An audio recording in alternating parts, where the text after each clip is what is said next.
Praise Lord. നിങ്ങളെ എല്ലാവരെയും blessed മോർണിംഗിലേക്ക് യേശുക്രിസ്തുവിൻ്റെ നാമത്തിൽ സ്വാഗതം ചെയ്യുന്നു.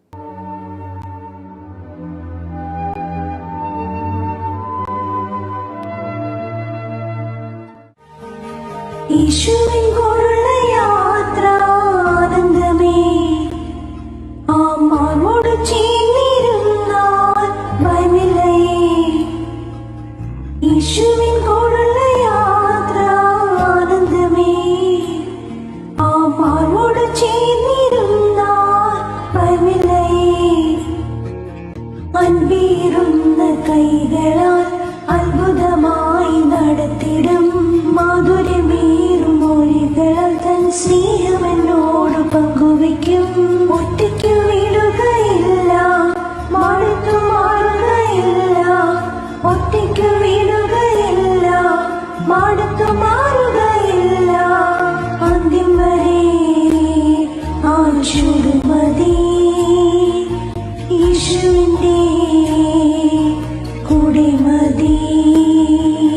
അന്ത്യം വരെ ആ ചുടുമതി യേശുവിൻ്റെ കൂടെ മതി.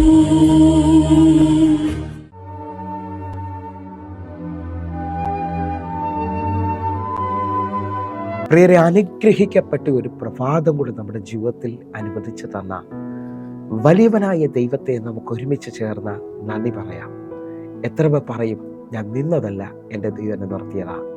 ഒന്നുകൂടെ പറഞ്ഞു കഴിഞ്ഞാൽ 2024 സെപ്റ്റംബർ മാസം 8-ാം തീയതി വരെയും എന്നെയും എൻ്റെ കുടുംബത്തെയും കണ്ണിലെ കൃഷ്ണമണി പോലെ സൂക്ഷിക്കുകയും വിടുവിക്കുകയും കരുതുകയും ചെയ്ത എല്ലാ വഴികൾക്കും വിധങ്ങൾക്കുമായി ദൈവത്തിന് നന്ദി പറഞ്ഞുകൊണ്ട് ഈ പ്രഭാത ചിന്തയിലേക്ക് നമുക്ക് ഒരുമിച്ച് അടുത്തു വരാം.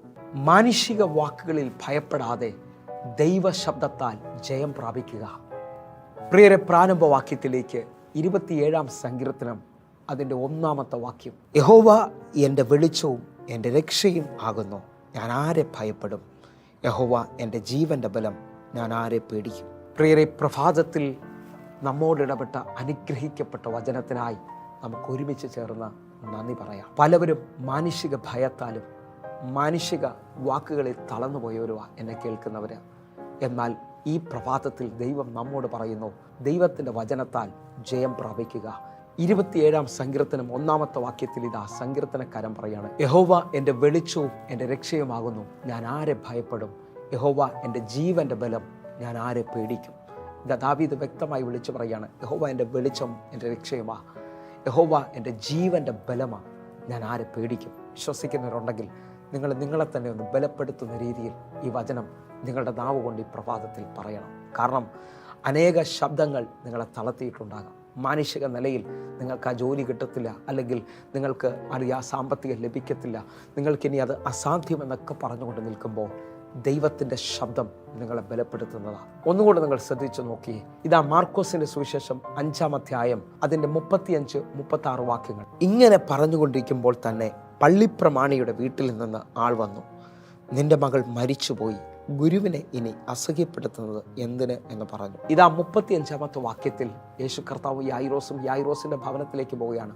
ആ പോകുന്ന വഴിമധ്യത്തിൽ വെച്ച് യായിറോസിന്റെ വീട്ടിൽ നിന്ന് ആട് വന്നിട്ട് പറയാണ്, ഇനി നീ ഗുരുവിനെ അസഹ്യപ്പെടുത്തണ്ട, നീ പ്രാർത്ഥിച്ച വിഷയം അവസാനിച്ചു, നിന്റെ മകൾ മരിച്ചു പോയിട്ടുണ്ട്, ഹല്ലേലൂയ, എല്ലാം അവസാനിച്ചിട്ടുണ്ടെന്ന് പറയുന്നു. ഇങ്ങനെ അനേക വാക്കുകൾ നിങ്ങൾക്ക് ചുറ്റും നിങ്ങളെ മുമ്പോട്ട് വിടാതെ നിർത്തുമ്പോൾ മാനുഷിക വാക്കുകളാണ് നിങ്ങളെ തളർത്തിയിരിക്കുന്നെങ്കിൽ 36-ാമത്തെ വാക്യം, യേശുവിലേക്ക് നോക്കുന്നവർക്ക്, ദൈവശബ്ദത്തിൽ വിശ്വസിക്കുന്നവർക്ക് വേണ്ടി ദൈവം പറയുന്ന വാക്ക് നിങ്ങൾ നോക്കേ.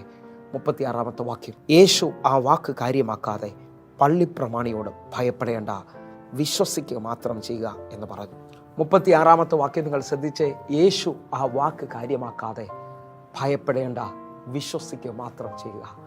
തീർന്നു എന്ന് പറയുന്നിടത്ത് യേശു ആ വാക്ക് കാര്യമാക്കിയില്ല.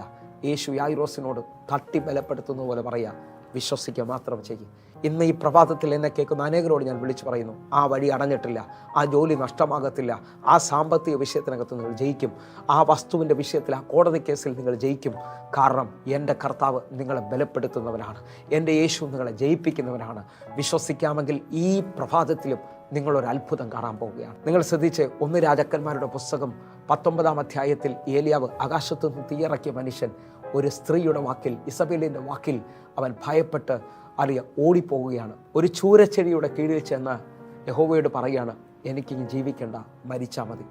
യഹോവയെ എൻ്റെ ജീവനെ എടുത്തുകൊള്ളണമേ. ഉടനെ ദൈവത്തിൻ്റെ ദൂതൻ ഇറങ്ങി അവനെ തട്ടി ബലപ്പെടുത്തുന്നത് കാണാൻ കഴിയും. 1 രാജാക്കന്മാരുടെ പുസ്തകം 19 അധ്യായം അതിൻ്റെ 7-8 വാക്യങ്ങൾ. യഹോവയുടെ ദൂതൻ 2ാമത്തെ പ്രാവശ്യം വന്ന് അവനെ തട്ടി, എഴുന്നേറ്റ് തിന്നുക, നിനക്ക് ദൂരയാത്ര ചെയ്യുവാനുണ്ടല്ലോ എന്ന് പറഞ്ഞു. അവൻ എഴുന്നേറ്റ് തിന്നുകുടിച്ചു. ആഹാരത്തിൻ്റെ ബലം കൊണ്ട് 40 പകലും 40 രാവും ദൈവത്തിൻ്റെ പർവ്വതമായ ഹോരേബോളം നടന്നു. ഇതാ ദൈവത്തിൻ്റെ ദൂതൻ്റെ സ്പർശനത്താൽ അവൻ വീണ്ടും ആഹാരം കഴിച്ചു. ആ ആഹാരത്തിൻ്റെ ബലം കൊണ്ട് അവൻ 40 പകലും 40 രാവും തൻ്റെ വാക്തത്വമായ ഹോരേബിൻ്റെ പർവ്വതത്തിലേക്ക്, അല്ലെങ്കിൽ ദൈവത്തിൻ്റെ പർവ്വതത്തിലേക്ക് അവൻ നടന്നു കയറി. നിങ്ങൾ വിശ്വസിക്കാമെങ്കിൽ, മാനുഷിക ശബ്ദങ്ങൾ നിങ്ങളെ ഭയപ്പെടുത്തിയെങ്കിൽ ദൈവത്തിൻ്റെ ശബ്ദം നിന്നെ ജയിപ്പിക്കുവാൻ പോകുകയാണ്. അങ്ങനെ വിശ്വസിക്കുന്നവർ ഓരോരുത്തരും എൻ്റെ കൂടെ ചേർന്ന് പ്രാർത്ഥിക്കണം. ഈ പ്രഭാതം ഒരു ജയത്തിൻ്റെ പ്രഭാതമാണ്. കാരണം ദാവീദ് പറഞ്ഞതുപോലെ എൻ്റെ കൂടെ ചേർന്നുകൊണ്ട് പറയാമോ, യഹോവ എൻ്റെ ജീവൻ്റെ ബലം, ഞാൻ ആരെ പേടിക്കും? ഹല്ലേലൂയ.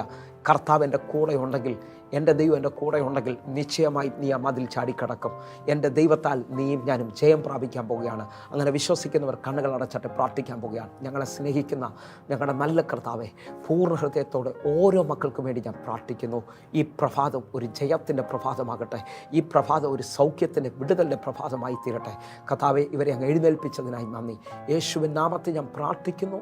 കേൾക്കണം പിതാവേ, ആമേൻ. പ്രിയരെ, ഈ പ്രഭാത സന്ദേശം നിങ്ങൾക്ക് അനുഗ്രഹമാകുന്നുവെങ്കിൽ നമ്മുടെ യൂട്യൂബ് ചാനൽ സബ്സ്ക്രൈബ് ചെയ്യും, ഫേസ്ബുക്കിലേക്ക് നിങ്ങൾ ജോയിൻ ചെയ്യുകയും ചെയ്യണമെന്ന് ഓർപ്പിക്കുന്നു. അതേപോലെ എല്ലാ ദിവസവും ഇന്ത്യൻ സമയം വൈകിട്ട് 6 മണിക്ക് നമുക്ക് സൂമിൽ ആരാധന നടക്കുകയാണ്. നിങ്ങൾ ഓരോരുത്തരും കടന്നു വരണമെന്ന് ഓർപ്പിക്കുന്നു. അതേപോലെ തന്നെ 8111 എന്ന് കാണുന്ന നമ്പറുകളിലേക്ക് നിങ്ങൾ മെസ്സേജ് ചെയ്യണമെന്ന് ഓർപ്പിക്കുന്നു. വാട്സാപ്പ് മെസ്സേജ് ചെയ്താട്ടെ, മോർണിംഗ് മെസ്സേജ് നിങ്ങൾക്ക് ലഭിക്കും. കർത്താവിൻ്റെ വലിയ കാര്യം നിങ്ങൾക്ക് വേണ്ടി വെളിപ്പെടട്ടെ. God bless you. ആമേൻ.